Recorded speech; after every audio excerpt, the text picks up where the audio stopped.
What's going on, guys? We are back. Beat the Line broadcast, episode 48, UFC Vegas 98. I'm your host, Picks by Pegasus. I'm here with Dravey, Key 3 Picks. We're coming off a UFC 307 slate. I don't think it was the best for any of us. I mean, I was robbed multiple times, almost like I was in Rio de Janeiro myself. It was disgusting. The place is a dump. Key, I think Key had a profitable night, and then Drav, I think you kind of broke even, right? No, all right. So we all got fucked me. Pennington, that was a robbery. That was a total fucking that was robbery. Just a terrible decision. And I'm sick of people being like, you can't say it's a robbery like it was close. Yeah, really? Was it close? Like, no, I mean, 4-1 probably, realistically, on that scorecard. I'm the one normally saying that, but this one was like a clear robbery. I only had the over, right? I didn't have money on any side, so I can't be biased, so I was like, that's a clear 3-2 if I've never seen one. And they give it to Pena. I'm like, oh shit, I feel bad for you guys. I even messaged you guys on the chat. I'm like, oh my god, that's bad, So I'm never the one to say like robbery in close fights, but that was so easy to score. It's like it's clear 3-2. I don't know what they were smoking, but yeah. Anyways, all right, so let's get into this first fight. I gotta do our thing. Present. Share screen. I'm getting fucking good at this. Junior Tafa versus Sean Sharaf. Junior Tafa is 5-3, 28, 6'3", 72 inch reach. Sean Sharaf is 31, 6'2", 260 pounds. He's out of Extreme Couture. He's coming in on 3 days' notice. I'm going to show you the fight odds. I'll do a little share this tab. I'm doing the demo for them right now, so they're having me test it. Odds in these two gentlemen are, I believe Tafa is what, minus 300, and Sharaf is it's minus 260 on Tafa to plus 220 on Sharaf. All right, so that's the line. I don't have it here. Obviously, it's not updated. So I'll go first. I mean, I really didn't tape this. I wiki capped it. It's kind of, I think this fight's pretty self-explanatory. If Sharaf has any idea on how to shoot takedowns, he can get takedowns and probably win this fight. We know how bad Tafa is off his back. But if it's a striking kickboxing match, you got to favor Junior Tafa here. It's pretty self-explanatory. What do you think, Kay? Yeah, I think that looking at like some of the tape on Sharaf, I mean, obviously it's a lot of first-round knockouts. But I found like the little Luke Rockhold sparring clip, and he was much, much smaller than. I wonder what's the story behind this. I believe it was like a 2-year layoff. And it goes from light heavyweight to heavyweight, and he looks like he's filling out better at heavyweight now. He looked a little fat in some pictures and videos, but it looks like lately he's filling out into this weight class. But I would definitely like to know the full story on if he just made the decision on purposely going to heavyweight, or if he got fat and just didn't want to go back down to light heavyweight. But the guy packs a punch, obviously. And Tafa is going to come to bang. Anybody parlaying or touching Tafa at minus 260, in my opinion, that's a bad bet in a dick swinging contest with heavyweights, unless there's like an insane skill level difference. And I know that Tafa has the glory kickboxing background, supposedly, but this guy couldn't even check a leg kick against Alima. And I cashed greatly that fight, but that was an insanely bad and clueless performance from Tafa. And then on top of that, I backed Tafa against Walter Walker, and then he gets heel hooked and makes Walter Walker look like Gordon Ryan. So I'm passing on this fight. I did have the under 1.5 on Barnett and Tafa at minus 185, but sadly that's gone. I see no way to play this fight, so it's a pass for me. You're muted, Beg. Bob, what do you think? Yes, so to point out what he just said, I did some Instagram digging, and the guy to like 2017 to 2021, he looked like this. Okay, I don't know if you can see it correctly, but he's shredded as fuck, And that's 2018, but then you go back up, and there's like 2000. He's training hard and everything, You go 2021, I think it is right there. 2020. Right, so he looks about the same, right? He has abs and everything, so that's weird. And then the most recent picture that he had, he's an extreme couture guy, right? He's training with like Strickland, and he's training with good heavyweight though at this camp. There's like Ngannou trained with him. He has a picture with Spivak, so that's him there. Okay, he's the guy on the left side at the end. So he looked much smaller to these heavyweight, obviously, but he looked like he's fat now. So that's interesting for sure. I don't know what happened. Like he said, maybe he just trained with these guys and he's like, oh yeah, they're just not as skilled and I can get knockout and stuff like that. But because the guy has power. I've seen like some highlights real quick. He looked like he can throw some leg kicks, which could be a problem against Tafa. We've seen it before. I know the Lima leg kicks are nasty, but still, it could be a part of the game plan, I guess. And I can't really find. I need to tape it a little bit more if he has wrestling or grappling. He seems like a KO guy on the feet, to be honest. But if he has wrestling, that's a big red flag on Tafa side of the price. But like they're gonna swing and bang. That's what Tafa does, and Tafa is look like the faster, cleaner striker, and he's on a full cam. But the guy is, he's 5-3 at the end of the day, and he dropped the ball before. So yeah, I think Tafa probably knocks him out. He's gonna be the better striker, the faster guy. He fought the better competition, and that's a big step up for this Sharaf guy on 3-4 days notice, making his UFC debut. But it's heavyweight, anything can happen, and they can both land a big shot. So I don't advise to pay -260. The only 1.5 is so juice. I can't play that either. So it's just a pass overall, but I'm gonna pick Tafa to get it done by KO more often than not. Nice. All right. Next fight here we have is Corey Mckenna versus Julia Polastri. Corey Mckenna is 25, 5'3", 58-inch reach. Julia Polastri is 12-4, 26, 5'2", with a 63-inch reach. Odds in these two ladies, you can get McKenna anywhere from +110 to +106. You can get Polastri anywhere from -120 to -140.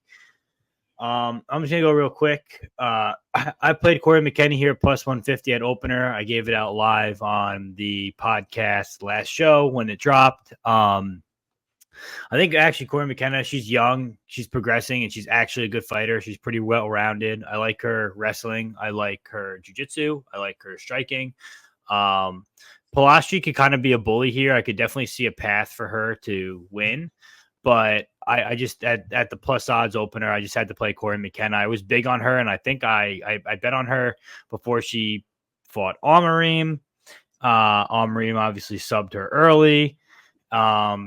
She then cheated in her next fight, and I will never forgive her for that because she stole money off my plate from Vanessa Donopoulos. That's besides the point.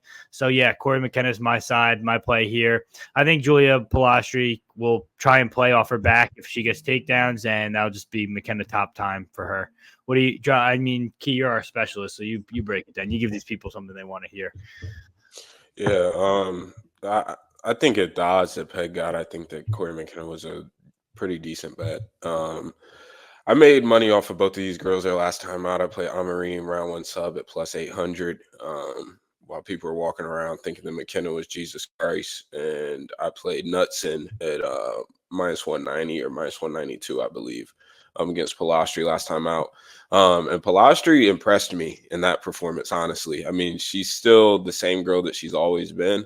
But she definitely impressed me with a performance like that. Still in a round off of Knutson and really making it a dog fight was really showed a lot of who she is as a fighter.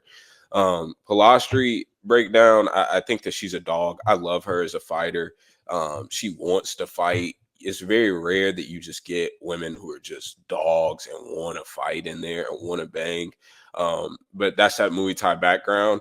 And it shows in her decision making also. She tends to shell up and just take shots. And although she's taking them on the arms and on the guard, and she's fine, it's a bad optics for the judges, in my opinion. And I think that it hinders her ability to be a consistent minute winner at this level because she just can't punk girls with her physicality.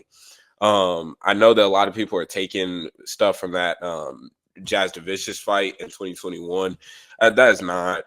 She's one, that's not the same weight class. Two, Jazz is huge for that weight class.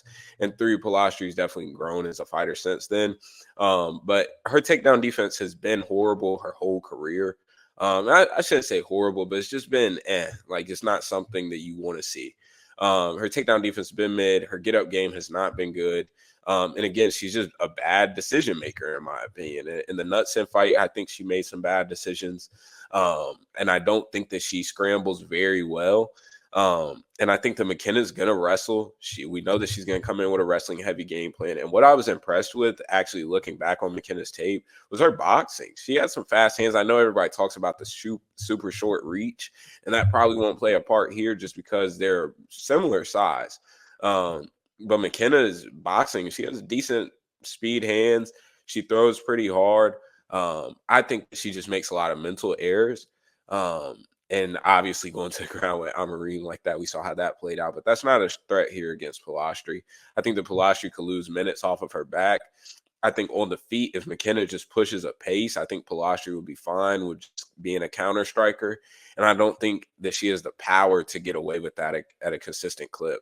And so although I think that Polastri is the better prospect, the meaner fighter, if I do have to give finishing upside, I'd probably give it to her just off of her physicality and her grit.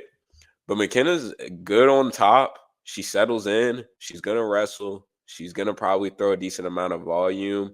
I think that this should probably be pick'em range, maybe Polastri slight favorite.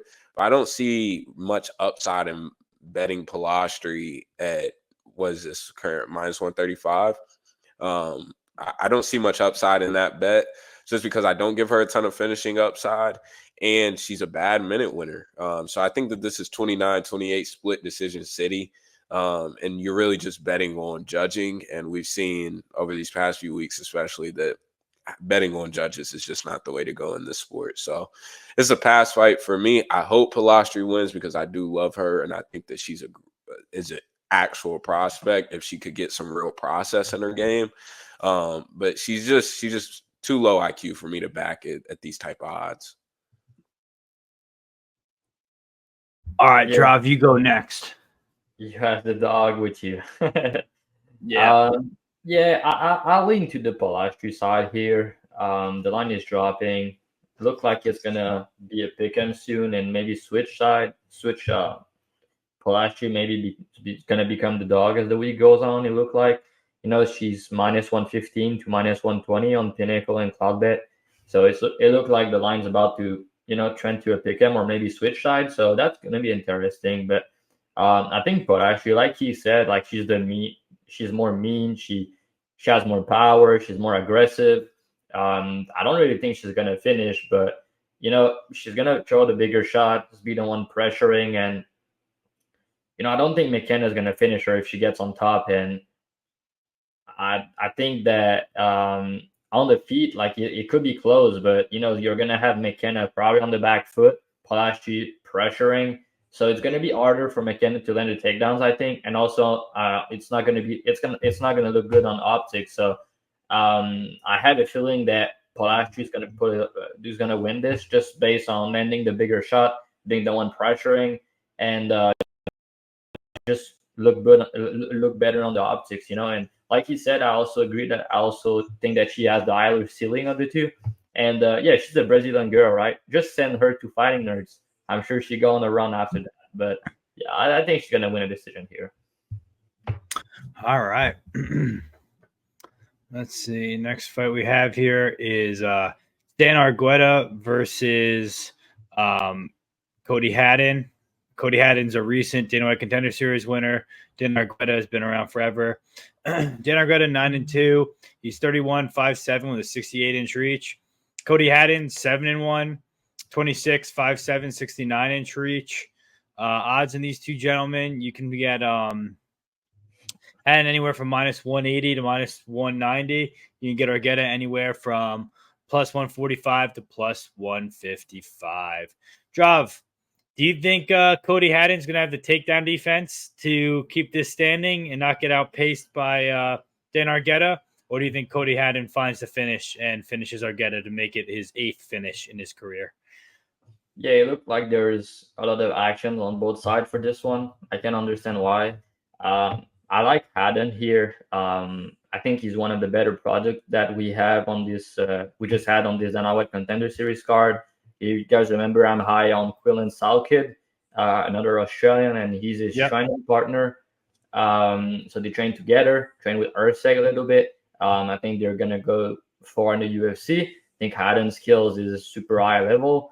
The guy, probably people don't really know this, but he's a Taekwondo black belt. He used to I think he started like super young. I don't remember exactly the age, but he was like, I have it in my notes somewhere, but whatever. He's also a BJJ black belt. I'm not sure people know this, but he's been competing. He's been, doing competition in BJJ for 13 years. That's pretty crazy. And he was a 4-time Pan Pacific BJJ champ. He also was a 3-time national boxing champ. So the guy has some, he has some accolades. So that's good to see coming to the UFC. I think he has a big striking advantage here. I don't really think it's going to be a fight on the feet. Argueta, he's a punching bag. He doesn't know how to check leg kicks, and Haddon has pretty good leg kicks. He's fast. He's powerful. He fought Steve Urseg back in the day. It was 1-1 going into round 3. I know Urseg was up a weight class, but still Urseg's pretty good grappler, pretty good boxer, and he was able to hurt Urseg in round 2. So I think that was a good learning experience because he was young back then.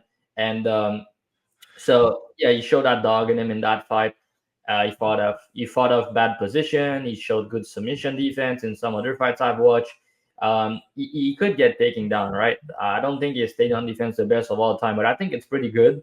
I like his sprawl and I like his get-up game, though. I think that's something people might not think about, but could Argueta get takedowns here? Yeah, I think he could, but I don't think he's going to control Haddon. I think Haddon get-up game is very good. And then he could potentially give up his back and Argueta could get the back, but it's not like Argueta is like he's a good BJJ guy, but I don't really think he's going to submit Haddon. So with that being said, I think Haddon could potentially then takedowns himself. He's a good grappler too, so I think he has very good cardio. I think he has better cardio than Argueta. I know Argueta's a pace guy, you push a pace and everything, but as the fight goes on, he's getting more and more sloppy. He's doing a lot of more mistakes, and I think a guy like Haddon is like he carries power late in fight, and I think he could capitalize on that. And so there's like one of the biggest problems one of the most interesting thing I've noticed here is like both of these guys are always pressuring when they're fighting. But the biggest difference to me I've seen on tape is I don't think Argueta can allow himself to be on the back foot here. If he's on the back foot, if Haddon's being the one pressuring, he's in big trouble, and I think he's going to get finished just because he's not going to be able to land takedowns on the back foot. I don't think he's going to get his leg beat up. Haddon goes to the body. He's nasty with it. And like I said, Argueta is a punching bag, so I don't think it's going to end. I know he's tough, but he's still a punching bag. And if you're getting your leg beat up early and then you can land takedown and you're getting pressuring and you're getting more and more sloppy, a guy like Haddon, who I really rate his striking and the body work, I think you could finish him by strike. Also, I guess the submission is live, but I really, I see more of a KO than a sub for him. I gave Argueta some submission upside early, but I think that he's kind of sub or bust, to be honest, because if Haddon's on the back foot, if Argueta's having success, let's say, I think Haddon's striking with the counters is pretty clean. I think he could have success even on the back foot. And then if he gets taken down, I think he can get right back up. And let's say Argueta have success in the round for 3-4 minutes. He's getting takedowns, he's getting control and everything. I think Haddon can steal around with only 1 minute on the feet, with the big moments, with the big shots. So if Argueta doesn't submit him early, it's going to be a tough night. I think he's going to get finished eventually. And also the guy that Haddon dropped and submitted in round 1 on Dana White Contender Series, Brad, I think his name was. Let me just confirm I don't say anything silly. Billy Brand, my bad. So this guy, he went 3 rounds with Talbot. He got finished late, right? But that was the ref that stepped in. He didn't get dropped late in the fight. Like he had moments against Talbot. He was competitive at some spots with him, and he showed a very good chin in that fight, right? Haddon, he knocked him down in round 1, and then he submitted him under 4 minutes. Very impressive to me. So like I said, I think the guy has very high ceiling. I know that's his UFC debut. Maybe he could drop the bag here, drop the ball. But yeah, I think he's gonna finish Argueta probably by KO. But I also favor him if the fight go all 15 minutes. I think he's gonna be the one doing the more damage, landing the bigger shot. And yeah, like I said, I think Argueta is a good fighter, good pace, good grappling. But I don't see him being able to push it without doing too much mistakes over 15 minutes. And he's gonna get he is potentially gonna get stopped here. And if he doesn't, I think he's gonna hit a lot of damage. So I know he's a popular dog, but I think Haddon's the side here. I think that he's going to make a statement in his UFC debut. Yeah, he did a good job breaking that down. I'm just going to add one thing. I agree. I think Haddon's the side here too. Obviously, Argueta has a path of the wrestling and the back take. We saw in the Urseg tape that, Cody can get his back taken and can struggle with guys wrestling from behind. But the only thing I'll say, though, for this fight, because I've listened to some breakdown and people giving shit for that, but it was a couple years ago, and he was very young back then, right? So yeah, it was in 2021. He was only 22 years old, and he only had 2 pro fights. So yeah, I get it. But that's the only hole that you really see on tape would be there.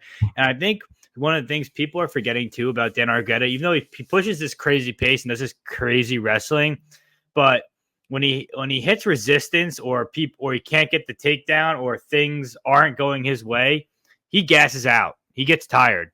Late rounds 2, round 3. If he can't get the takedown, this guy Haddon, he's gonna be tired. He outpaces himself. It's not of his own pace, and he can get finished. So yeah, I like Haddon here. I agree. Key, anything different from you?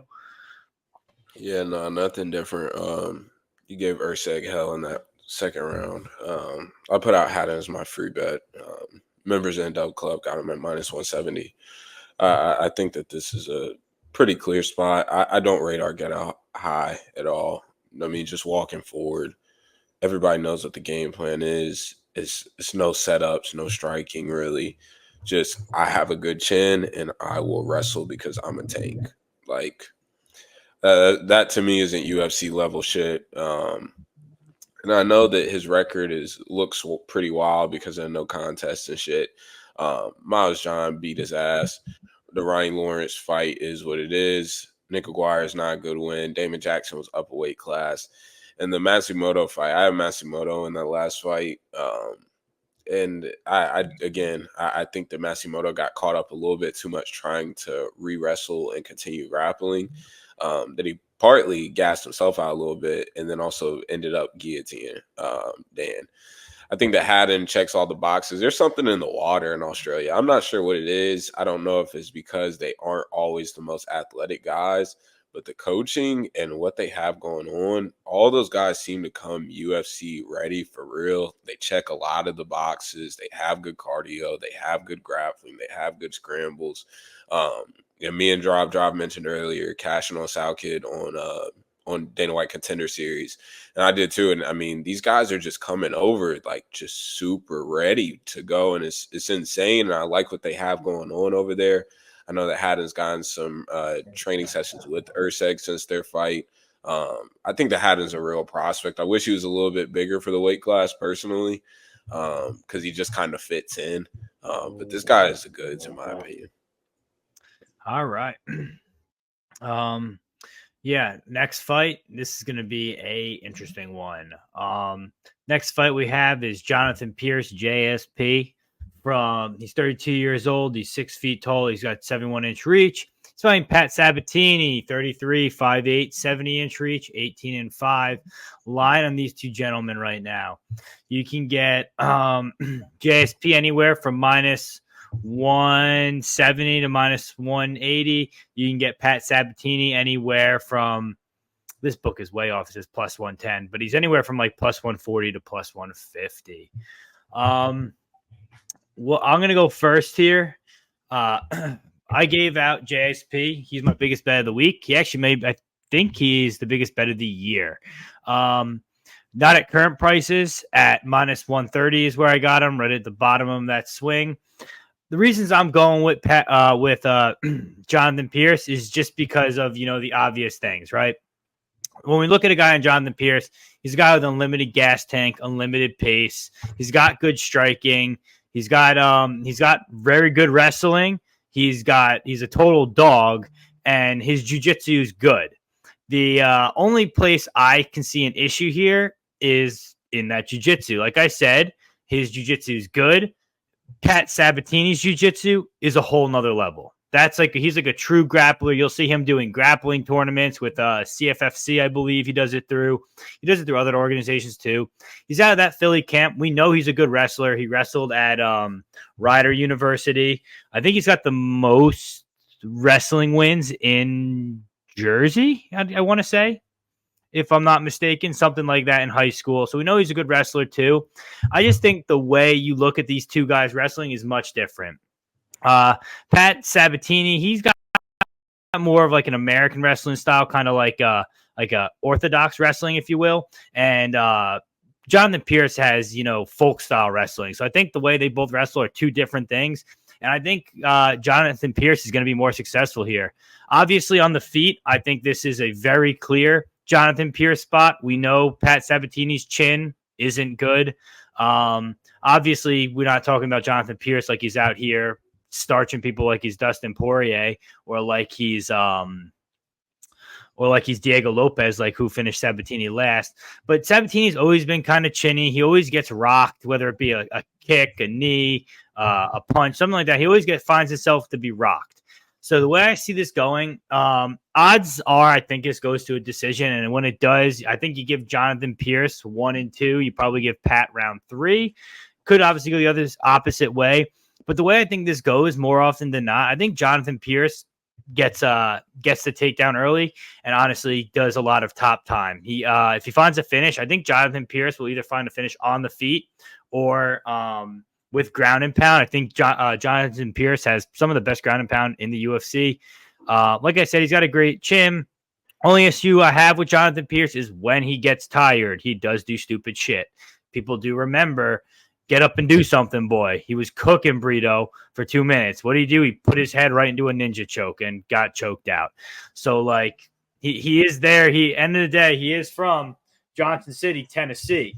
So he can do some dumb shit at times. But outside of that, dude, we're talking about a guy, better cardio. I think he's the better striker. He's got a huge size advantage as well. He's a lot bigger than Pat Sabatini is. So I think all these things are going to work in his favor. That's why I played him so big at minus 130. I don't think it makes sense. He's also a recent father. He just had a kid in June, and we know how guys who just have a kid, we know how they do in their next fight. So I like Jonathan Pierce. I think he's good for like maybe 2 units at minus 160, minus 170. But anything above that, I really wouldn't play it. I don't see much of an edge. I line him around minus 150, minus 160. So I played 2 units there, but like I said, at minus 130, I played for 4 units. Which one of you two wants to go first? I can go. I think he's whoever goes first. Go ahead. Yeah. So I like the other side here. I like Sabatini as a dog. I understand some of your reason on the GSP side. I know most people are on GSP this week, and he's always a popular play. Last fight, I played Onama at plus money against him, and everybody and their mom were on GSP saying that he's going to outdog and outpace Onama. Didn't work that well. I chalked last time out, right? People are going to go right back at it, same price. And I'm going to go right back again on the other side at the same price, I think there's some things that people don't understand about this one, and you talk a little bit about it. I kind of think that you're more aware about it now since we talk about it. But like you said, the wrestling could be close, and I agree with that. They don't have the same style of wrestling. The wrestling is different, and etc. But the grappling, I don't think is close. I think that's where we disagree. Pat top control is way better than GSP. Pat submissions are way better than GSP. Pat back takes are way better than GSP. At the end of the day, just if you look at the stats, you have a guy in Sabatini who's a super high level grappler doing grappling tournaments, like you said. He's 12 and 0 to the submissions, and you have a guy in Pierce who's 2 and 3 to the submission. And there's a guy in GSP that has been dominant on the ground before, that has been submitted before. And I know some people might think that he's just going to strike here. I just strongly disagree with it. Maybe it's part of the game plan to strike more in this type of matchup, but you're not going to change the guy. You're not going to change his style. He's a wrestler grappler at the end of the day. He wants to get on top. And I don't really think that he's going to try to not wrestle and not trying to show that he's a better wrestler than Sabatini. The difference is if GSP gets a takedown, I think Sabatini can reverse him and get on top. If Sabatini get on top or take the back, I think is the round. I don't see GSP doing much from there. I think that we've seen GSP get stuck in a lot of bad submission attempts, even if he didn't get submitted before. C-Rod fight is a good example. Like you said, he's getting more and more sloppy with his defense as the fight goes on. And a guy like Pat, I've seen him do some fucking good scrambles on the ground. He rolls a beautiful transition with a guillotine, a very good back take, good rear naked throw, good arm triangle. He has a lot of different subs, and if anyone gets a sub here, it's not GSP, it's Sabatini, and I'm very confident in that. And then they both have good ground and pound, right? But I think that if it goes all 15 minutes, you're gonna have a guy like Pat who's gonna be controlling the fight more, taking the back, and potentially getting a sub. And he has good ground and pound himself, right? So I think he's gonna have more control. And I also favor him if the fight goes all 15 minutes. I think he's smarter than Pierce on the ground. Pierce only went 5 times to the distance in his career. He's 3-2. Sabatini in decision is 5-2.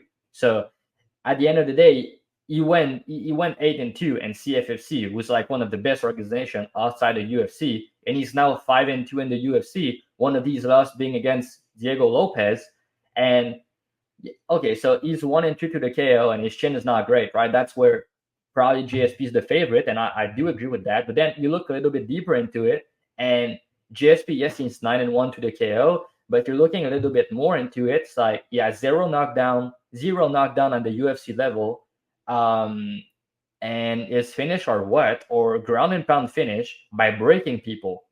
I really don't think he's going to break Sabatini with his ground and pound or something here, and I don't really think that he's going to knock him out on the feet.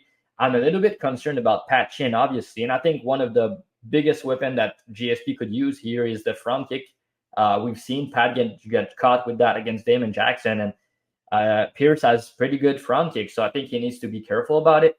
And both of these guys play out on the ground a lot of time.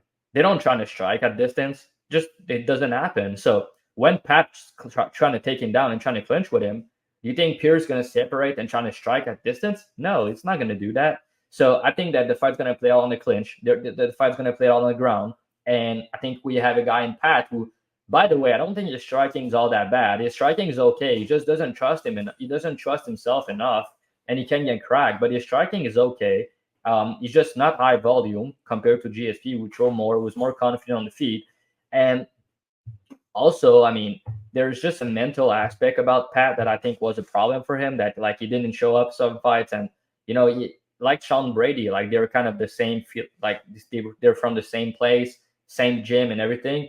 And since March, he hired a sports I don't remember the last name, he helped me, a sport psychologist, right? Since March. So I think that's going to be good for him, because he talked about it openly in an interview that it was one of his biggest enemy was himself. And Sean Brady was the same, and now he's doing better. He fucked up in the Belal Muhammad fight, if you ask me. He broke mentally here. But yeah, anyways, I'm just, you have a guy in Pat who's plus 155, who I believe has more path to victory, who I believe is the better grappler, who I believe make less mistakes on the ground, and who, he has been facing good guys outside and inside of UFC and been doing good. Could he get rocked? Yeah, potentially. But then what? What GSP is going to do if you rock him? He's going to try to follow him to the ground. And then I think some weird shit could happen. I think Pat has multiple submission upside. I think he has more decision equity. And yeah, so I think Pierce, he got exposed a couple times on the mat. Even C-Rod late had some moments, some deep guillotine, and body language was not looking good later in the fight. Elkins landed takedowns, C-Rod landed takedowns. Kai Kamaka back in the days landed takedown. Brito landed takedown on him. Americani landed a couple takedowns. And Joe Lawson, like, I know it was a long time ago, but still, it was a bad look to get dominated like that. And then since then, what he did. So he outpaced people. He break people with his cardio, with his pace, and with his wrestling and ground and pound. But the problem is, I don't think he's the better wrestler, grappler, or cardio guys here. So I think he's going to run into some issues. And I think that Pat's going to make a statement, get back. You don't think JSP has better cardio? I think the cardio is very close, but what I'm going to say is I don't think he's going to break Pat with his cardio. I think they both have pretty good cardio, but I think that as the fight goes on, I think Pierce, I know everybody's saying that his cardio is insane, right? And I understand that what you're saying, but I think that at the end of round 2 and at the end of round 3, when he fight adversity and bad position, he put himself in way more dangerous position that he was not doing when he's fresh. So I don't like his body language. Watch his Herod fight in round 3. It didn't look good to me. So I'm not saying he has bad cardio, but what I'm saying, if they're on the ground and they're trying to scramble round 2, 3, give me Pat all day. So yeah, I mean, Pat Sabatini, you said he's smaller. They have about the same reach, and he's like Pierce is taller, but with these guys that are like not as tall and everything, they're harder to take down. And I just don't see a fight where Pierce trying to strike at distance with him. If he does, he's probably gonna win. But even if he tried to, Pat's not gonna allow that. He's gonna try to get in the clinch, take him down, and when he gets on top, I think he either win the round or win the fight. So yeah, I don't agree with the line here. I think it should be closer to a pick 'em. But yeah, I'm gonna pick Pat to win, and I have a feeling he's gonna get a sub here, but it could also be a decision. So one thing you forgot to mention too, or actually two things. So if you look at JSP doesn't have a lot of finishes like we were talking about, right? He doesn't have like that many finishes. No, he does have finishes. I'm saying he doesn't on have the feet, like knockdown, like KO finishes. You go look at the guys he's fighting: David Onama, Joe Anderson Brito, Darren Elkins, Makwan Amirkhani, C-Rod, Omar Morales, Kai Kamaka, Joe Loazon. Which of those guys have like bad chins where they are getting knocked out? Yeah, Amirkhani now in his older age, and Elkins now in his older age. You got to remember he fought those guys 3 years ago. Yeah, so none of them have bad chins. So of course he doesn't have a knockdown. That's two already. So you mentioned, Joe Lauzon, he got exposed, and then Kai Kamaka, he finished him with ground and pound. Morales, he finished him with a sub. C-Rod, C-Rod was up a weight class on short notice, making his debut, I think. So I'm just saying that even you can say, oh, these guys are tough and everything. Yeah, that's true. But at the end of the day, he has what? He has, including Dana White Contender Series, he has 1, 2, 3, 4, 5, 6, 7, 8, 9 fights, 0 knockdown. So I'm just saying. And I also think too, we talked about, so I think the KO upside you got to give to Fremd, the KO equity. The sub equity you obviously give to Pat Sabatini. I completely agree with you there. But when you look at the way the book gave out and scaled the decision factor, sure, you talked about like the numbers and ratios behind it, but each guy to win by decision is plus 185. So like it's the exact same number. It changed. It's not what the is same it anymore. What is it now? It's plus 210 and GSP is plus 195 on Bet Online though. That's because a lot of money came in on Sabatini to win by sub. It got it was plus 600 and it's plus 375. That's why the line. I think that's pretty fair because you have to give Sabatini sub equity here. I'm not saying you don't. I think that's his most likely path to winning this fight is a sub. Because I think if it goes decision, I think if it goes to a decision, this fight has been taking place on the feet with little grappling, if that makes sense. Because I do think if there are scrambles on the ground, either JSP will be on top and he will get a ground and pound finish, or Pat Sabatini will have the back and he'll find a sub. So I think if it goes the distance, that it'll probably be a JSP win because it's been striking a majority of the fight. Because we have, like you said, we've talked about, we have two good wrestlers and two good grapplers here. A lot of times those negate, and it turns out being like a boring striking fight between the two guys. That's not going to happen here. It could. It could. I'll be shocked if it happened. But then if it happened, the way you're saying it, and JSP should get a KO. Yeah. JSP's more live for the KO on the feet, but like you said, he may not. He hasn't been this guy that is starching people on the feet. I'm giving him equity onto the KO just because of the lack of chin that Pat Sabatini has. Yeah, that's fair. I also favor him for KO. Obviously, I'm just saying that people are like saying Pat is like the most chinny of all time, and that GSP is like He's not like a big striker with big power that's knocking people out in the future. Just not his style. Diego Lopez is, and I think the Damon Jackson fight, I kind of think it was a fluke if you ask me. They run it back right now. I think Pat's smoking, to be honest. I really do. But I think there were ulterior things that went on with that Damon Jackson fight. I think like his dad just died like the week before. So he came out, his brother or something. But he came out to make a statement. So I wouldn't call it a fluke, but he just came out with like a style that I don't think Pat Sabatini was expecting. Just caught him off guard. What do you think, Key? I know you got a take on this too. Yeah. Team Sabatini here. I think that this is Sabatini's spot. You jumped shipped on JSP so soon. We were fighting together on last fight, and now you jump ship. Yeah, I need JSP better get up and do something, boy. That's what he better do this time. Because I think the Sabatini is a better grappler here. Like Drop said, I think the Sabatini gets on top or gets the back. I think that the round is over and potentially gets a sub. I know sub props were decent earlier in the week. Like I said, I think that there's going to be a lot of wrestling. I don't think that this plays out a straight kickboxing match. I think that these guys' nature just lies way, and identity in MMA lies way too much into grappling for us to not see any grappling exchanges here. I will say if JSP is a smart man, I think that he needs to come out and plan on kickboxing for 15 minutes. Because I think that that's his clearest path to victory in terms of trying to look like a wide favorite. But Sabatini's boxing is not bad. I mean, he's chinny, but he popped Lopez early in that fight. He's popped other guys. He won the first minute on the feet against Lopez. Yeah, I really watched the fight. Like I was looking closely. He outstrike him in the first minute, and then you get hurt. But then that's what Lopez does to everybody. So this does not. I don't understand this. I would say it should be more of a pick'em. I understand, and maybe if you want to say JSP slight favorite just because Sabatini has been KO'd, but he's taken off the necessary amount of time, in my opinion. Small cage. I think that there's going to be some sort of cage wrestling here. I think that Sabatini is a great cage wrestler and a great wrestler in general. And like I said, I think that he has real BJJ. JSP dogs guys.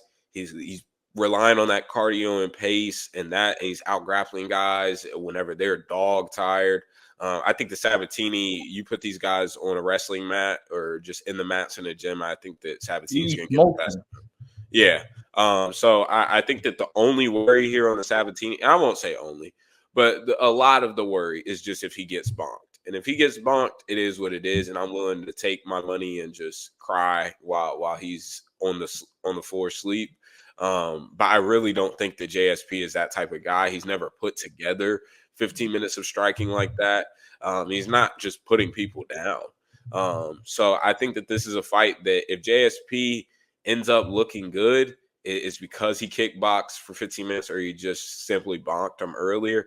And any outcome outside of that, which I don't think is an outcome that happens at a high clip, any outcome outside of that, I think that Sabatini gets a large amount of the win share. So for those reasons, it was an easy click. I think plus 166 is what me and the guys in the Dub Club and Discord got. So I'm happy with that price. I'm surprised to see it go back up higher. So we'll see what this closes at. It'll be interesting. I think this is one of the more interesting fights on the card, actually. This is a weird card, but I think that this is one of the low-key bangers. Yeah, this is going to be a good fight. That's why I think what makes it so controversial is because both guys have pretty clear paths to win. I don't know. And then where they meet in the middle, they're both pretty even where they meet in the middle, too. I think it just makes for a good fight. But okay, so that just so everyone knows, that's one guy on JSP, two guys on Pat Sabatini. Let's go to our next fight here. It is CJ Vergara versus Ramazan Temirov. I know it says Ramazan Beck sometimes. It's actually Ramazan, right? That's his actual name. I'm not sure. Yeah, I think it's just we're going to go with Ramazan. So CJ Vergara is 12-5, 33, 5'6" with a 68-inch reach. Ramazan Temirov is 17-2, 27, 125, 5'5" with no reach. Odds in these two gentlemen, you can get Temirov is anywhere from minus 350 to minus 340. Vergara is anywhere from plus 280 to plus 275. Job, I'll have you go first. So do you think CJ Vergara dogs this out and makes this a close fight and does what he does best, where they throw guys in the cage with them and he shows them why they belong in the UFC or don't? Or do we see him get rocked by Ramazan and go running around the cage like a sprinter again? I don't know, man. Like, that's a tricky fight to call just because CJ is so tough and he's never been KO'd, but like he got hurt a couple times. He kind of struggled against grappler. But then this Temirov guy is not a grappler whatsoever. He's a striker with big power. But then, that's his UFC debut. That's a step up in competition against a durable guy. And CJ, been there, done that. But then you're looking at CJ Vergara win. It's like Salvador, Daniel Lacerda, Clayton Rodriguez. Almost all these guys are not in the UFC anymore, And then you're looking at his losses, Atu, you can give him shit for that, I don't think. Taira, you can give him shit for that. And then Ode Osborne, very close fight that he could have won. So it's like, yeah, I don't know, man. I know what I'm getting with CJ, and not sure what I'm getting with this guy at this level. If you KO him early, be it, but then he's gonna be the first one to do so. And I don't really think he's a very good minute winner, so that's a weird thing. And I didn't look too deep into it because it was a clear pass for me. Just because I think he could knock him out. But if he doesn't, I think the fight gets interesting. And yeah, I think CJ's a dog, obviously. So he's the type of guy you want to back at these type of prices. But I have a feeling that Timirov's going to get it done. But if it goes all 15 minutes, it's probably going to be a banger. So Vergara plus 3.5 is plus 105. I actually kind of like that here. In the tapes, like you just said, Vergara gets knocked or rocked, but doesn't get finished.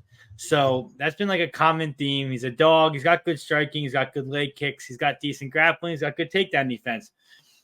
Ramazanov, you watch his tape, he's really not fighting the best competition. Like CJ Vergara is fighting way better competition at the UFC level. And Ramazan, he's knocking people out, but dude, he's also getting rocked. Don't get me wrong. His answer to getting rocked, he's an absolute dog, is just to stand up and just keep swinging. Fuck it, we'll see what happens. And, it's worked before against the guys in Ryzen where he's doing those kickboxing matches. But I don't know. Like, I think my bet's going to be Vergara spread plus 3.5. I can see CJ Vergara definitely winning around here and making this a tough test. What do you think? What's the price on that? Plus 105 on DraftKings. So it's not like that's what's dissuading me why I haven't bet it already, is because plus 105 is like on that crisp of it's not minus, or it's not plus odds like big, but it's also not minus odds. So it's like, I don't know. The line, I wish it was a little bit juicier because then it would be an easy bet, What do you think, Kay? Yeah, this is a weird one. I feel like in MMA, whenever these guys have these type of last names and any last name that ends with "ov," I feel like we pay an extra tax on them for no reason. Yep. Sometimes whenever they're not even the goods at all, and I don't think the Ramazan is the goods. I really, really, really would like to know what is like the training or what is the background and style for a lot of these guys, because these guys come over. And if they're not a wrestler from these regions, they're these wild kickboxers that don't manage their cardio well. They usually don't know what a jab is. They just throw big-ass shots. They throw big kicks, and they're fun. Street beefs, bro. Street beefs. Yeah, it's like it's dead-ass like Street Beefs gameplay. It's like it's insane to watch. And the tape usually ends up being kind of underwhelming. And so it's funny to see that Khabib's camp out of that region is now like becoming so prominent because they actually have some sort of real process and cardio to go with it, and good doctors and steroids, but that's a whole other discussion. I don't know if that's true. Yeah. But I'm a Khabib trooper. If you didn't know, I'm a huge Khabib guy. So I think that I think the Vergara we know the Vergara is going to stay in your face. Vergara is going to be a dog. I think that this guy needs to be in a crowd the rest of the way for his UFC career. I'm tired of him being in Apex fights. This makes no sense. He's a guy that is exciting. He's going to come to fight. He's not a bitch. So for that reason, I respect him a lot. This is a fight that I'm probably just going to pass on because I do think that Ramazan ends up winning. But CJ Vergara he makes everybody fight everybody. That's what I'm saying. Plus 3.5. That's what I'm saying. He's I gonna would make need it bigger odds on the plus 3.5. At plus 105, that's kind of icky for me. Just because there's also a chance that he does get bumped. I mean, he has been before. Yes, I agree. The memes of him running away, and I did cash big on that Lacerda fight. I will say, I think that if Ramazan does hurt him, he'll actually finish him because you got to remember Lacerda's like chasing him and like throwing kicks at his head and like throwing wild shit. This guy, once he's going to try and push him into a corner and just tee off on him. He's not going to run around and chase him and shit. Exactly. He'll corner and be able to cut off the cage easier. Especially we're also in the little octagon. Yes, that does make a difference. Phone boost, baby. So for me personally, just because I do think that Ramazan's win condition to looking like a wide favorite is a finish. It's not like he's going to put together 15 minutes of clean work. But for that reason, it's a pass for me. Yep. All right. Let's go to our next fight. Next fight is something we're all on, and I think we're all happy with it. Next fight is let's see, share this tab. It's Clayton Carpenter versus Lucas Rocha. Clayton Carpenter is 7-0. He's 28.56 with a 66-inch reach out of MMA Lab. Lucas Rocha 17-1, 24.53 with a 64-inch reach. I'll go first just because mine. I'll just go first just because it's quick. I'm on Carpenter here. I think we've watched Lucas's tape or his Dana White Contender Series fight. Big Court's a very good grappler. He was able to take him down. Lucas Rocha is a smaller guy. He's 5'3". Carpenter's going to be bigger. I think smaller cage is going to favor him. He'll be able to get the takedowns. He'll get the back takes. Carpenter is very good at BJJ. He attacks legs. He attacks arms. He attacks the back. He attacks everything. And then on the feet, he's got like a construction worker chin where like he can eat shots and still keep banging. His cardio is good. His pace is good. I'm actually really big on this guy. So I think Clayton Carpenter probably wrestles him and wins a decision here. Lucas Rocha is one of those guys that in a fight, you want to watch him drop the first round. It's almost like a jukebox guy where like they may drop the first round or something like that. And then he's got a smile on his face because he knows he's going to cook him later. Like Bittencourt threw his best at him in the first round, came out the second round, and he's got kneed in the face. Because this guy's going to be in your face for 15 minutes. Rocha's got great striking and great cardio. He's mostly a striker. But like I said, I'm leading Clayton Carpenter. Did you ask somebody to go? Trav, I'll let you go next. Yes, so I also like the Carpenter side here. I didn't say his name before that, but yeah, anyways, he's pretty good, man. You know, the guy, I'm going to say some of his things that I found when I was doing research. He has 20-plus grappling match tournament that he did. He's a BJJ brown belt.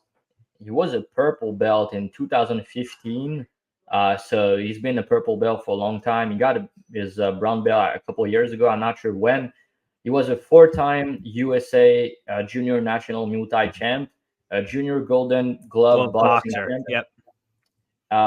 He was a EBGGF world champ in both gi and no gi grappling competition. It's very impressive because he was very young when he was doing all that. He's training at MMA Lab, which I really like for this division. He's bigger, taller, stronger. He has massive grappling and wrestling upside. Rocha, I mean, when he gets taken down, his get up is decent, but he's getting the body triangle locked in by all these guys on regional, and he doesn't have an answer for it. He fight the hands good, but like Carpenter, if he gets on top and get the back, he's gonna get the body triangle, and that's the round or either the fight, you know. So I also think that Clayton is more durable. We've seen Rocha. I know he's a dog, but we've seen him getting dropped left and right on regional. He got put down out cold one time when he got KO'd. He lost many minutes on the ground. Like I said, on regional events against Bittencourt, I tried to fade him on Dana White Contender Series. Bittencourt was taking him down left and right. He just gassed out and he got caught with a knee, but he was too physical for him. He was like having a lot of success with the grappling pace. And yeah, I just think that Carpenter is not going to gas out. I think he has that dog in him himself. Good cardio, good pace. I think he could knock him out on the feet. He has good head kicks, decent leg kicks. And I also think that he could submit him if the fight goes to the ground. And I favor him if the fight goes all 15 minutes. I think he's the better minute winner. I think he could clip him on the feet. I think he could, get top control. And you also have a guy in Clayton who already made his UFC debut. And you have Rocha, who's coming here making his UFC debut. I know he looked good on paper. He's 17-1, but I think there's a lot of these fights that he should have lost. Some of these fights he's getting dropped left and right, and somehow he finds a way to win. But because these guys are either gassing out or they're getting cut. But yeah, man, I just don't think that's going to happen from Clayton. I like the fight with Edgar Chairez, who I think is a pretty good fighter. We know with good power, decent BJJ. Chairez won the first round.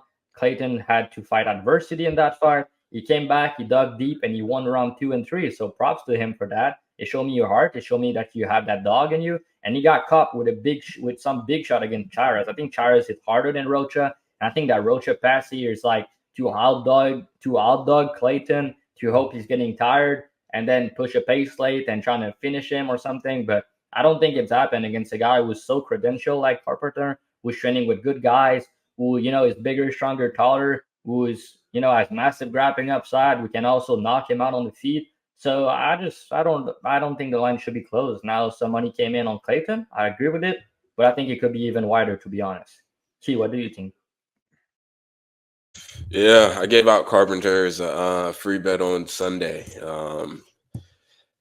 There's something in the water over there at MMA Lab, or something in the sweat, as Sean O'Malley might say after that positive drug test. I think that this is a Carpenter spot. I think a kid is pretty good. I'm not super high on him, but in this matchup specifically, I think that one takedown, one back take is the round. Rocha's takedown defense has looked awful. He's losing rounds just off of his back, or people on his back. And the bidding court, what'd you say? I said pause.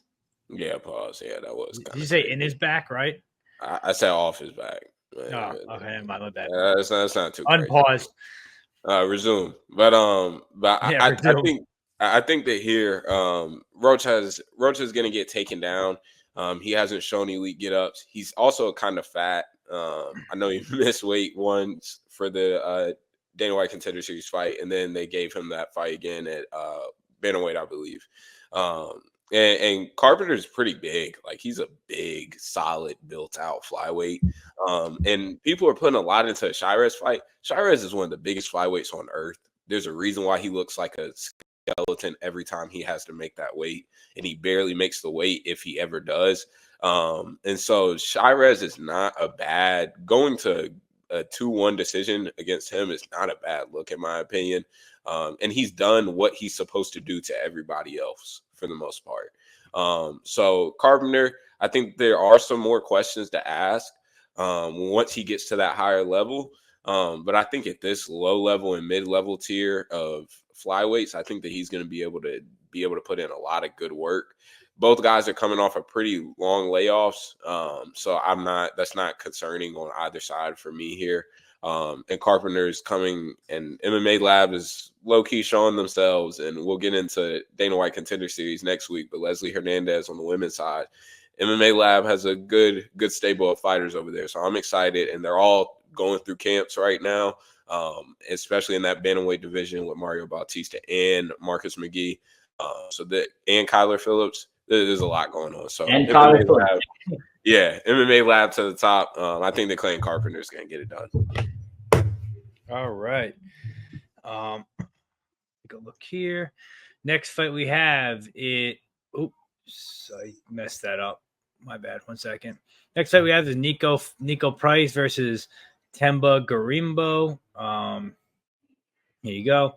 Nico Price, 16-7, 35, 6 feet tall, 76-inch reach. Temba Gorimbo, 13-4, 33, 6'1", 77-inch reach. Odds on these two gentlemen right now, you can get Nico Price anywhere from plus 285 to plus 250. Temba Gorimbo anywhere from minus 350 to minus 340. I'll go first just because mine's quick. Something tells me Temba Gorimbo is going to finish Nico Price with a K by KO. It could be ground and pound. It could be standing on the feet. Temba's got power. Nico Price's chin has been gone at times. You watch Robbie Lawler starch him in, a minute or something like that, or something quick. The reason I'm not going to play Temba Gorimbo in a parlay like everyone else is doing is because Nico Price could be a wild man at times, and that's one of the things that could get Temba Gorimbo. Temba Gorimbo, we've seen him get gassed out later in fights. He hasn't had a cardio issue as much as of late, but early on, I think AJ Fletcher subbed him in the third round or the late second round. But Nico Price is live off his back for a sub, stuff like that, or off a bad takedown from Gorimbo, or just being a wild man and setting a crazy pace, finding that, you never know what Nico Price you're going to get. He's either going to get knocked out and look like shit, or he's just going to come out and go crazy. So I wouldn't trust the money line side here. I'm just going to say I would just guess Temba Gorimbo by KO. Key's gone. So, Drav, what are you thinking? Yeah, it's not a good bet. It's plus 250. So, I mean, if that's your prediction, it looks like, you're turning the minus 350 at a plus 250 price on a prop. I think it's pretty decent. And I tend to agree with you. Nico Price has been washed. I know you won against Morono, but it's more because Morono is getting washed too. And, yeah, I mean, Nico Price had a ton of injury in his career. He used to be super durable, and now his chin is kind of, his chin got cracked. And then when it happened, you're going to get knocked out a couple times. So think that Gorimbo, he's getting better. He's younger, obviously. And it's prime time for him now. He has a good camp around him. He has a good team around him. That was not the case before. And he hit kind of hard also, so I know he only has 2 KO. That's probably why we're getting that price. You could submit him also, but I also tend to think that he's going to get a KO here personally. But, yeah, like you said, I could see Nico Price just hot dogging him. That's possible. But I don't think Gorimbo's I don't think he's that good. Says that's why I'm not really in the business of this type of price tag. But I think that's a spot where he should look good and he should probably get a finish. Key, what are you thinking? Yeah, I mean, The Rock gave Themba a house, steroids, everything he can need. Yeah, Themba is a 3-round pace monster now. This shit makes no sense. This is bullshit that he keeps on getting this type of matchmaking. I get it, they got to sell the storyline, but this is such bullshit. Ramiz fought like a bitch last time out. And I said that before Nico's, I got to eat my words actually. Because I said before Nico's last fight that he is insanely washed, and he made Morono look like a fat fuck that just never trained a day in his life. So shout out to Nico. I have no bet on this fight. I'm passing. We'll get to Morono's ass later. So let's get to the next one. Peg, you're muted again, bro. You're an amateur. Yeah, I don't see. I never mute my mic. I've been trying to do it because my window's open and I hear the cars and stuff. But I'm just gonna stop muting it. All right, D-Rod, Dan Rodriguez versus Alex Morono, 17-5. D-Rod, he's 37, 6'1", 74-inch reach. Alex Morono, 34, 5'11", 72-inch reach. Both these guys are pretty washed. Line on these two guys, D-Rod's anywhere from minus 200 to minus 210. Alex Morono is anywhere from plus 180 to plus 170. I'm going to take the dog here. I think Alex Morono wins this fight. I think the striking will be competitive. I know D-Rod's supposed to be this Joe Schilling kickboxer, but we saw him kickbox against Kelvin Gastelum. I didn't think it was anything too impressive. I was on D-Rod there at dog odds. He looked washed there. He looked slow. I wasn't impressed. Wrestling and goes to the ground, I favor Morono all the way here if that's the case. I think he could finish him on the ground if he gets the wrestling going. I just think more ways to win with Morono. Even though both guys are washed, I think Morono's a little less washed. So I'm going to take the dog shot at Morono. Key, what do you think? Yeah, fuck Morono. I think that this is a D-Rod spot, but the money line's a little hard to get past. I'm not going to lie. At minus 220 range. That's just kind of ugly for a guy that is close to 38. Is coming off of 3 losses. And I thought they looked pretty good in the Gastelum fight. I really don't think that was a bad loss. He showed some pop still, showed some speed, was able to get off some combinations. Gastelum ate some shots that I'm very confident other people would just simply not be able to take. And I think that Morono's not necessarily a guy that takes shots well. Pause. So this is a fight that I'm really interested to see, because Morono came in a little bit on short notice against Nico Price. It looked horrible. I mean, one of career worst performances. He's just bouncing around, throwing corny jabs, and then wanting to pull guillotine and look for arm bars. I don't think that he subs D-Rod here. I don't think that we see much grappling at all. It's not like Morono's going to sit here and wrestle him. So D-Rod's going to be the bigger, stockier guy in there. And Morono doesn't have a style that is looks very nice to judges. And he's always won. And yeah, this is MMA, so everybody's always one bad move away from getting bonked. But Morono definitely, like, it seems like he's constantly has his chin up or in some awkward and weird angle. And I think that he's liable to get bonked here. I think the D-Rod's finished props, KO props, potentially good looks. So we'll see how this fight develops. But I'm kind of excited for this fight too. What do you think, Droff? Peg, you said that you think that Morono can get his wrestling going, right? You said something like that. I think if anyone does get their wrestling going, or there is any jiu-jitsu being played, I think Morono is the guy doing it, is what I was meaning. Yeah, I mean, he could get a guillotine here, but do you know, in all of his UFC career, there's only one fight he got his wrestling going, and it was against Rhys McKee, who cannot defend a takedown to save his life. Yeah. All the other fights, he doesn't wrestle. His wrestling is not good. So it's like, I get what you're saying. His grappling is good, but like, for him to get a sub, you're gonna need D-Rod to shoot takedowns here, which would be pretty dumb, or you need Morono to get a club and sub or something. I don't see that happening. I don't think he's gonna take him down, to be honest. I think he's gonna play out on the feet. I think Morono, striking, like 3-4 fights ago, I was like, yeah, striking is pretty underrated. He has a good jab. He's a technical fighter. He's not bad. Smart guy, and good cardio and stuff like that. But man, his last like 3-4 fights, I know his cardio looked dog shit. In the Buckley fight, round 3 was terrible. His body language as the fight goes on is terrible. He's getting hurt more and more often now. The Team Means fight, he was losing that fight until he got the guillotine. He looked good against Santiago, but that was a good performance that he had. And like, he got hurt against Selmosberger. He got hurt against Tim Means. He got hurt against Buckley. He got hurt and put out against Santiago. He got hurt against Nico Price. So he got hurt in almost every fucking fight. And it's been a couple of fights since he got finished here, and I think he's due to get knocked out here. And you said that, D-Rod has been looking washed and stuff like that. I mean, D-Rod been facing top 10 to top 15 guys at this level. Morono has been looking washed against top 25 and top 30 guys that he can't even beat. So it's like, D-Rod, it's a big step down for him. He's been looking watch against Ian Gary. You know what Ian Gary would do to Morono? Not great thing. He was looking decent against Neil Magny. It was 1-1 going into round 3. He made a mistake. He got caught. It happened. He beat Lee before that. He humbled Kevin Lee back in the days. He has a win over Mike Perry. He lost to Nick Dalby. And then he lost to Gastelum recently. I don't think he looked washed in the Gastelum fight. I also agree with Key there. He looked all right. And man, I mean, he tagged Gastelum with some big shot that would put Morono down. I'm very confident in that. And you can also make an argument that he won that fight, by the way. I don't think he did, but it was very close. And Gastelum, don't forget, he made him fight at 185 after D-Rod already cut the weight. And now he said that's a 185 fight.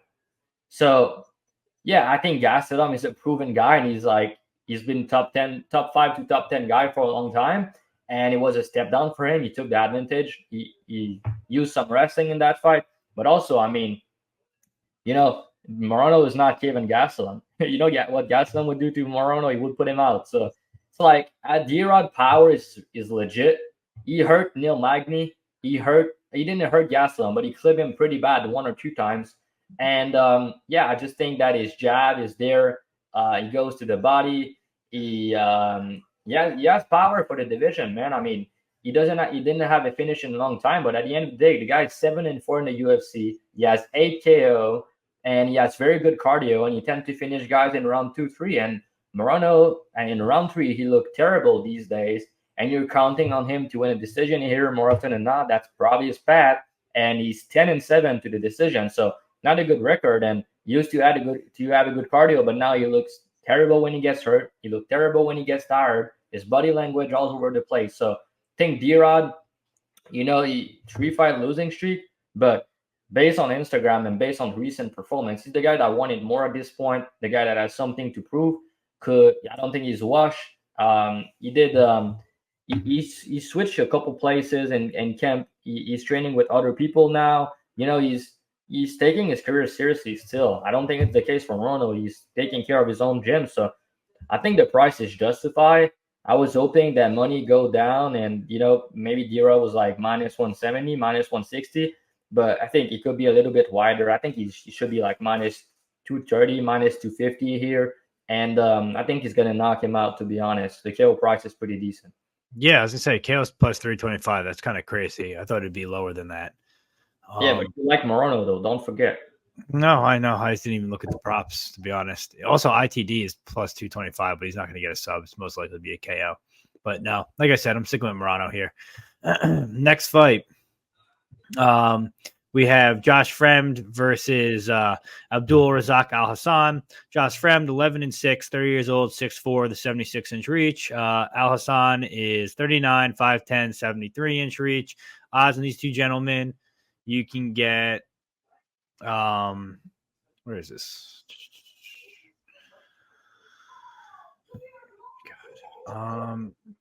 Alhassan anywhere is minus 160 to minus 170. Fremd anywhere from plus 143 to plus 135.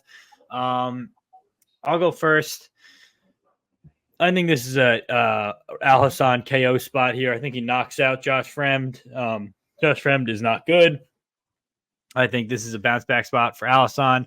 I don't mind playing the money line. I've been thinking about it all week. I've been just kind of hoping some money comes in on Fremd late so I can get like 150 on Alhassan.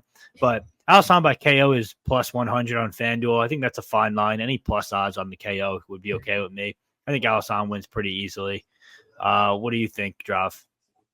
Do you give him KO upside after 1.5 round? No, I was thinking about that. I looked at the under 1.5. I did look at that. It was plus what, 115 or something like that when I was looking, I think. It's plus 110 on Bet Online. I'll say if you like the KO, take that instead. Because I think so too. I agree with you. I think it's either early 2 or either round 1 knockout or early round 2, round 3. Yeah. If it's in round 3, Josh Fremd's probably starting to turn it up in round 3.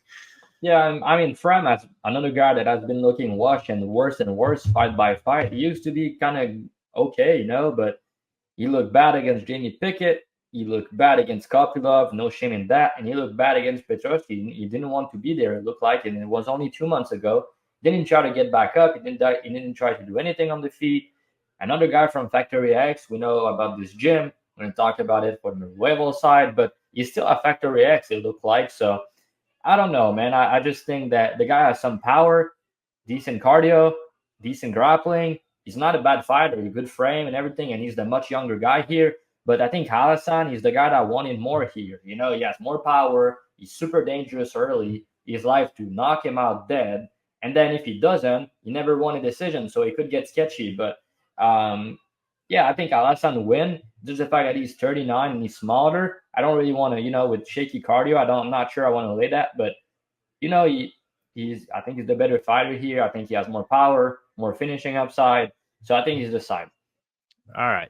Oh, by the way, this is the main card. Please leave us a like, subscribe, support us. We do this every week. We're happy to help you guys. We give you guys free bets every week. We help you guys make money every single week. Most profitable podcast on the internet right now. All for free. Just give us a like, give us a sub. It's all we ask for. Key, what are you thinking here? Yeah, I'm going to keep it quick. Pass fight for me. I think that Alhassan definitely deserved that win. I would have cashed pretty nicely off that too. Versus Brundage. Fremd is a dud. We want the Dumas rematch. That's what we're begging the UFC for currently. We need the rematch. Main event in Texas somewhere. Give it to us now. All right. Next fight, Chidi And Chidi Njokuani versus Jared Gooden. We'll call him Chidi Bang Bang versus Jared Gooden.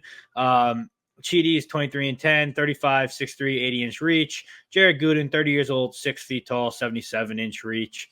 Odds on these two gentlemen, you can get Chidi anywhere from -170 to -180. You can get Gooden anywhere from +140 to +150.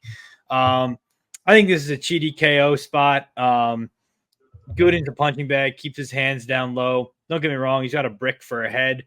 If it comes down to who wants it more, I think Gooden wants it more. He found his way out of the UFC and then got his way back into the UFC. We like to see stuff like that. Later in the fight, I think you got to favor Gooden round 2, round 3, or late round 2, round 3. But Chidi early might cook and might get the head kick knockout. What do you think, Key? Yeah, I'm a Chidi Bang Bang enthusiast.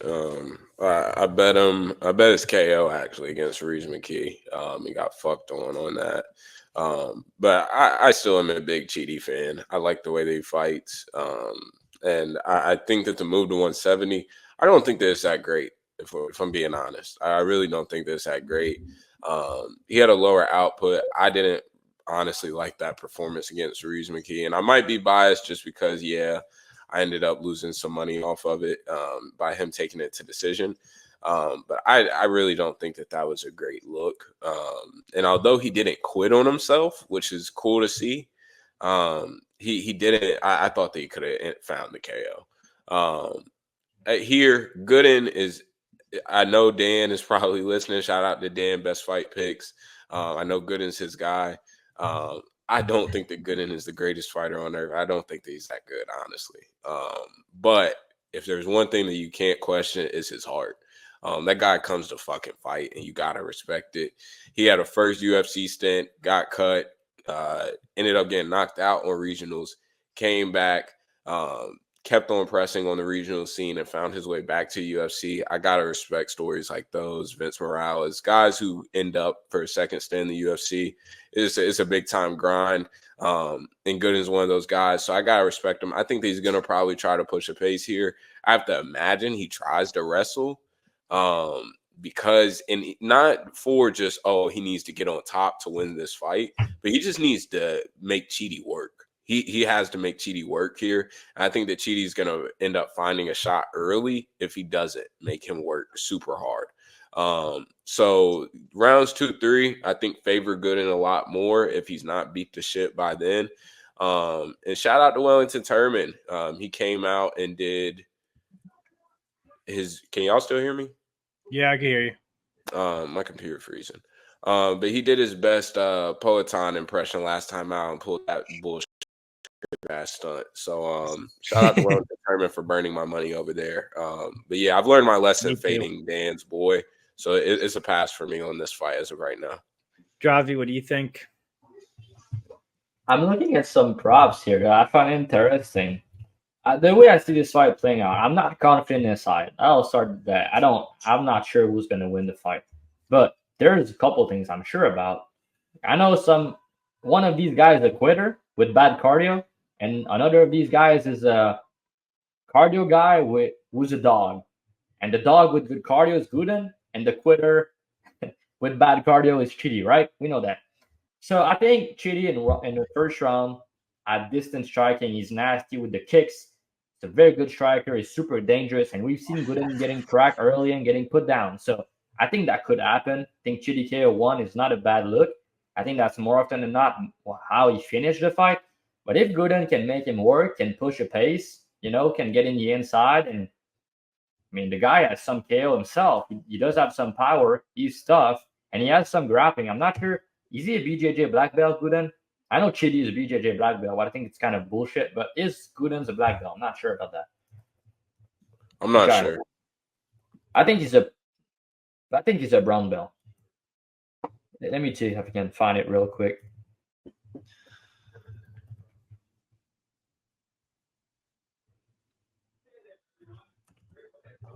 I'm pretty sure he's a brown belt or a black belt. Gooden's a better grappler than Chidi is. Yeah, I wanted to see if he was black belt or fucking brown belt. Anyways, he's the better grappler, obviously, right? But like when we have a guy like that has the cardio advantage and a guy is a quitter, we've seen Chidi quit on the ground before. And where I'm going with this is I think it's either going to be a Chidi KO1 or Gooden 2-3. And, Gooden has more KO than sub, and it should be a KO if you finish him more often than not, right? We know that. But just look at the prices. Gooden sub 2 and Gooden sub 3. The guy Gooden is, I know he's 8-0 to the subs. 5 of them are in round 2. 1 of them is in round 3. Chidi, on the other hand, is 1-3 to the sub. Got sub 2 times in round 1 and 1 time in round 2. And Gooden has a lot of round 2 and round 3 KOs too. But let's say he make him quit and he hurt him and then he chokes him out. I mean, doesn't look impossible to me when I'm thinking about it. But then you're looking at the prices, okay? And if you go on Bet River, you can get Gooden sub 2 plus 4 I'm bad with these numbers, plus 45,000. Oh no, 4,500. And you can get plus 5,000 on round 3 sub for Gooden on Bet Rivers. And you have similar prices on FanDuel. So I think these prices are off and kind of live. And I didn't realize them until now. So it makes me want to play them. Because, cardio advantage. The guy's a quitter. I mean, you could hurt him. And yeah, so I don't know. I think these prices are kind of off. If I had to play, I will play KO. I think round 2-3 is also decent. It's plus 900 for round 2, and it's plus 1,200 on round 3 for Gooden. So I think these two also make sense. And sub 2, sub 3 for a long shot. I'm not sure I'm gonna play them myself, but I think it's pretty live. And then let's see what it is for Chidi KO1, right? Chidi KO1 is. Oh, it's pretty good, man. On Bet River, you can get plus 480 and plus 430 on FanDuel. I think it covered most of his finishing upside. It's pretty good. So, yeah, I mean, that's how I would play the fight. I don't like the money lines. I think if you go the distance, you probably want to be on the dog, but it's probably going to be a sketchy fight. But I think Gooden round 2-3 or Gooden sub 2-3 or maybe Chidi KO1 is the way to play it. And if I don't play them, I'm going to kick myself if you submit him in round 2-3. But I think that's the way to go here. For a pick, I'm not sure who's going to win this, man. I mean, I'm going to have to lean with the dog at the price, but I'm not confident in the side, personally. All right. Next fight. Grant Dawson versus Rafa Garcia. Grant Dawson's 21-2, 30, 5'10", 72-inch reach out of American Top Team. Rafa Garcia is 30, 5'7", 70-inch reach out of Elevation Fight Team. Odds on these two gentlemen right now, Dawson's anywhere from minus 400 to minus 450. Garcia's anywhere from plus 300 to plus 330. Quick and easy. Dawson's always live for a sub. I think he could sub Garcia here. There's a potential. Back takes around, obviously. It's a Grant Dawson fight. It's not really much to say. It's too wide. You either got to play Grant Dawson by sub or Grant Dawson by decision. But Grant Dawson's the side here. What do you think, Drav? I'm not sure about this one either. Dawson's not a guy that I'm going to pay this price of tag against a guy who's durable with good cardio. I think Garcia is a decent boxer. I think he made improvement in his boxing recently.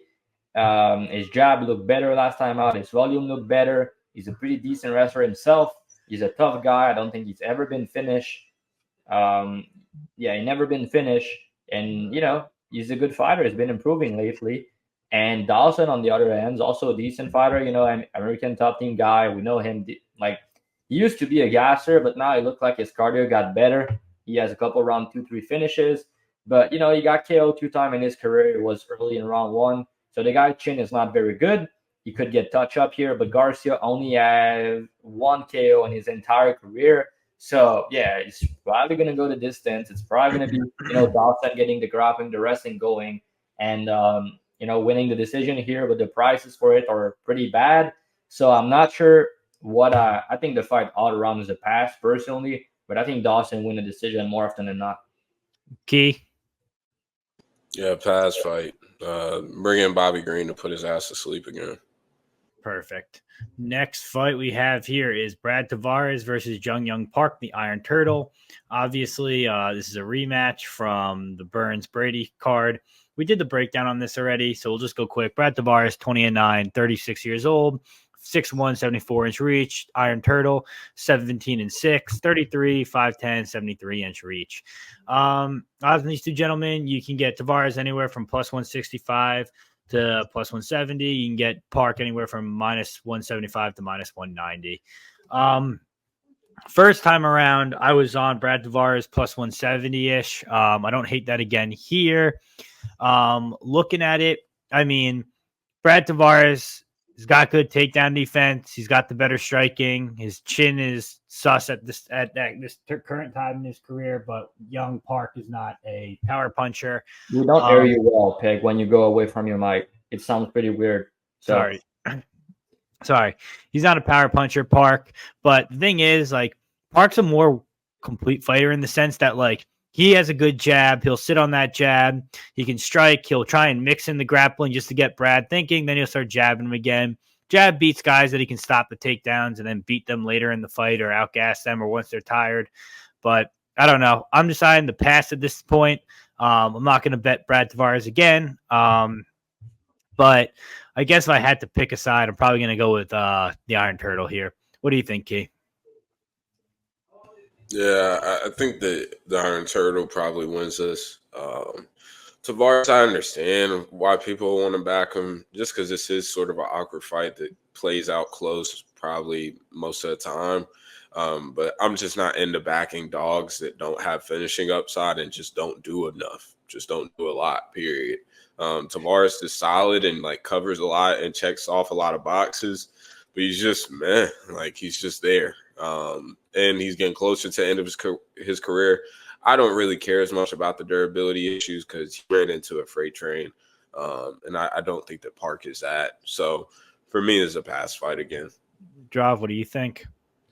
Yeah, I was on Brad last time out, and this time I kind of, have cold feet about it. I'm not too sure, like I think stylistically it's a decent matchup for him because recently he did struggle with like power puncher. His chin's not the best anymore, it looked like, but Park is not a power puncher. He's more of a volume guy, break guys late. And then Tavares has insanely good takedown defense. I don't think Park's going to be able to get his grappling going.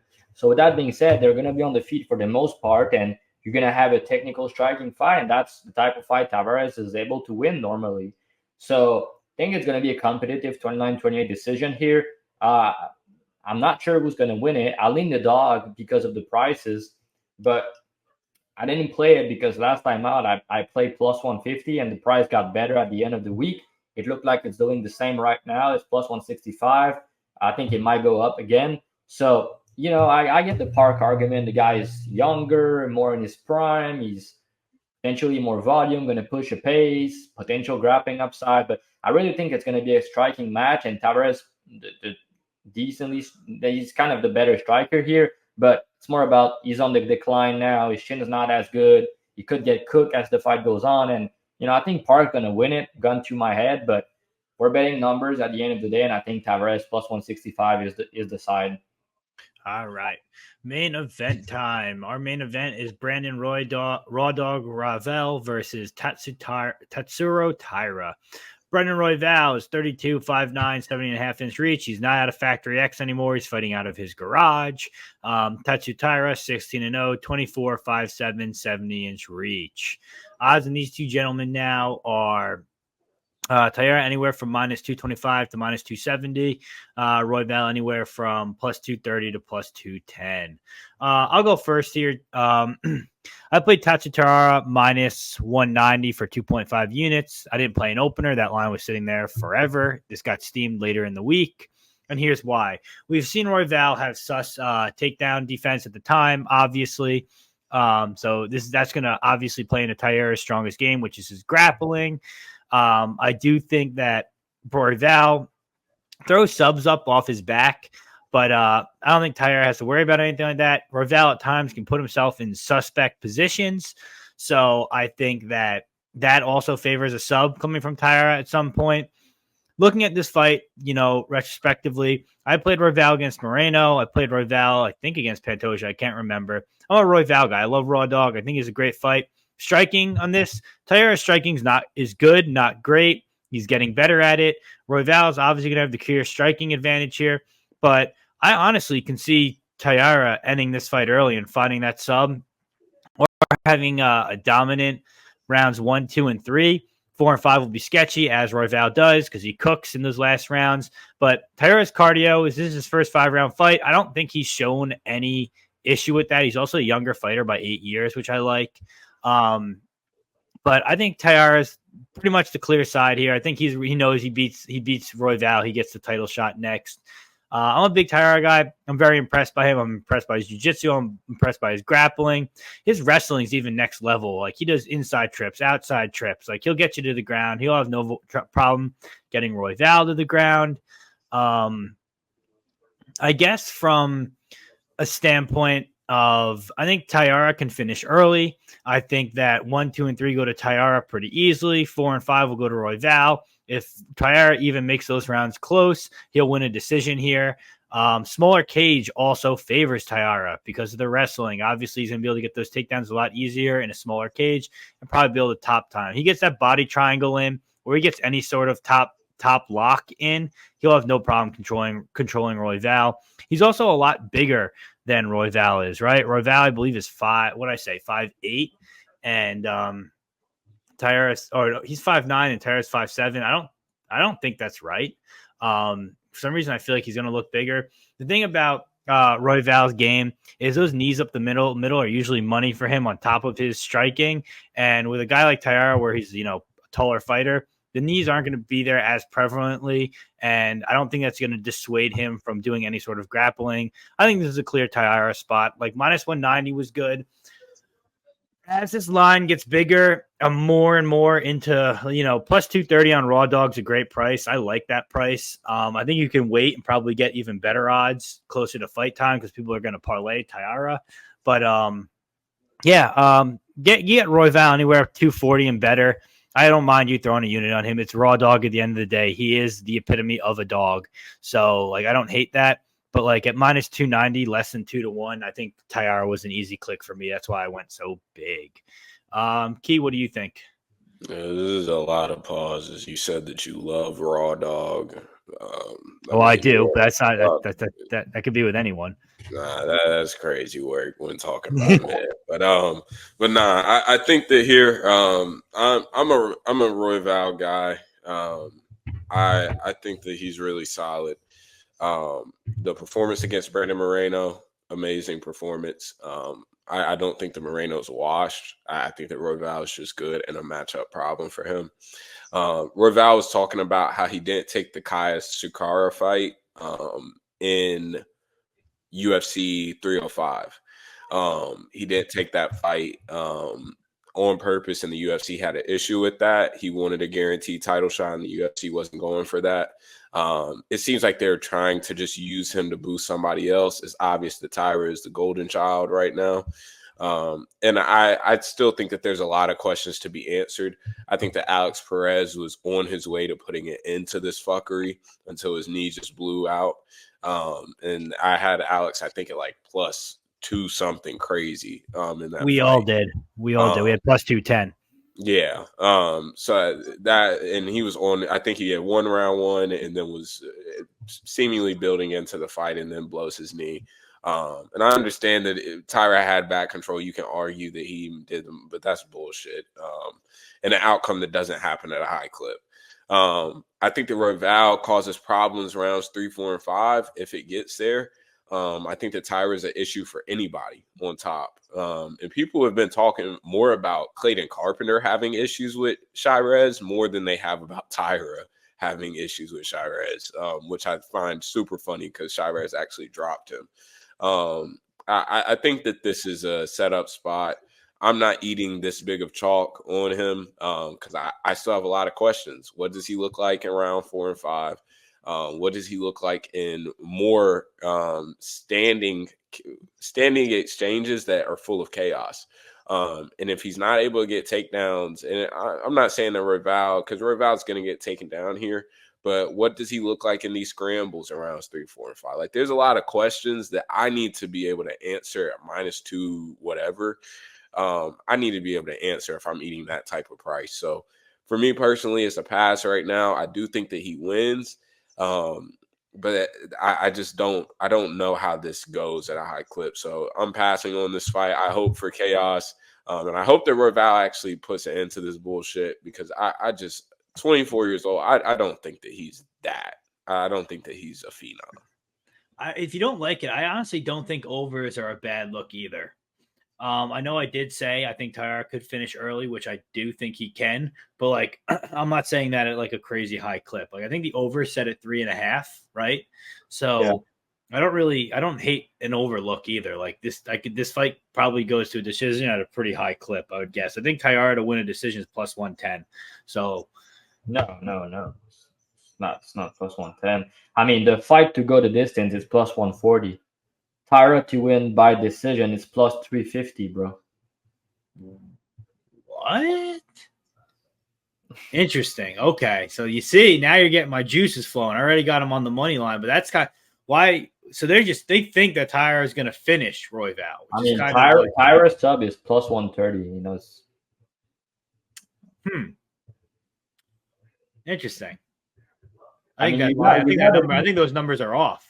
I mean, bro, if he doesn't finish and he's minus 300, then the price is wrong. You know, play it simple, because you don't want to be 25 minutes against Royval at minus 300 and not finishing him. I guess he could top time him. Top time him. And that's the thing is Taira can top time him. That's the thing. Yeah, he can, but it's not going to be easy. You know, nobody has an easy time trying to just top time Royval. You know, he's hard to control. He's very good grappler himself. He only got submitted one time in his entire career, was against Pantoja, and then the rematch, and he went 25 minutes with him. So, yeah, I don't really know, man. I mean, Royval's going to push a pace on him for sure. He has very good cardio, good volume. But then Taira's, you know, his striking has been looking better. He has power in his hands. He could catch Royval. Royval has no defense on the feet. He could get cracked. He could get dropped. And then Taira, ground and pound, is pretty decent. He has top time upside, like we said. I think they could. You know, Royval submissions are also pretty nasty. I don't know if they submit each other, though. It will be hard to do. And the way they line this fight, it's like Taira's going to submit this guy easy. I mean, that's his toughest test so far in this career. And 5 rounds, you know, I think it's better for Royval here. He's the #1 contender. And, you know, that's a big step up against Taira. And you're paying the hype taxes on the price, on the money line, minus 300. I'm like, I don't want any... Like I didn't want to play this fight, but now, you know, we're talking about plus 250 on the Royval side. It's getting interesting, you know. I don't know where it's gonna close, but I'm keeping my eye on it, and I like the under better than the over, bro. To be honest, it's minus 105. You can get plus 105 on the under 3.5. Like, you don't want to lay an over 3.5 in a Royval fight. It could go over. It could go over, but you're gonna sweat your ass, because the way he fight, it's all chaos.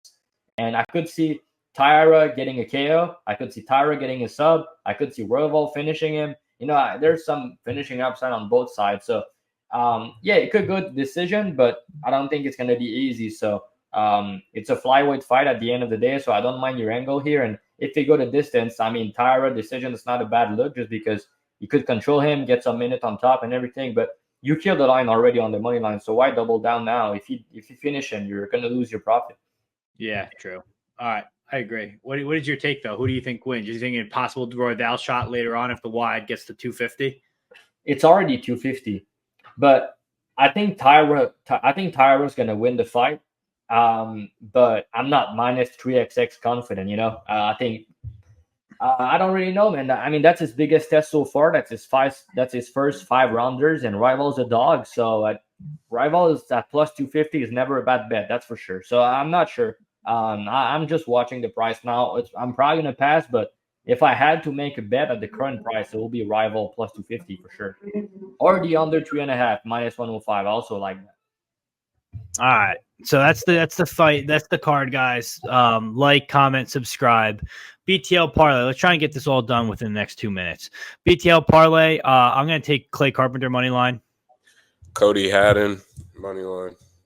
All right, do we want to go crazy or not? Because I can go D-Rod. Let's get a win under our belt. Let's get a win under our belt. Okay, so you're gonna disagree with it, but let's go D-Rod. So the No, parlay. I'm okay with that. I was gonna say D-Rod, but I didn't want to go back on my word after hearing you guys break it down. So that's fine. That's fine. That's perfect. We're still gonna be waiting on the Morono bet after you pick him. Don't forget. So yeah, that's not coming. Don't hold your breath. The BTL Parlay is D-Rod minus 214, Cody Haddon minus 180, and Carpenter at minus 202 on Bet Online. It gives you plus 241. You can get it on Bet Online. You can probably get better prices on other books, but that's going to be what we're riding with. And all right, and then we'll do quick promos. Yo, Drav, can I do your promo for you for your dub club? Hey, go ahead, bro.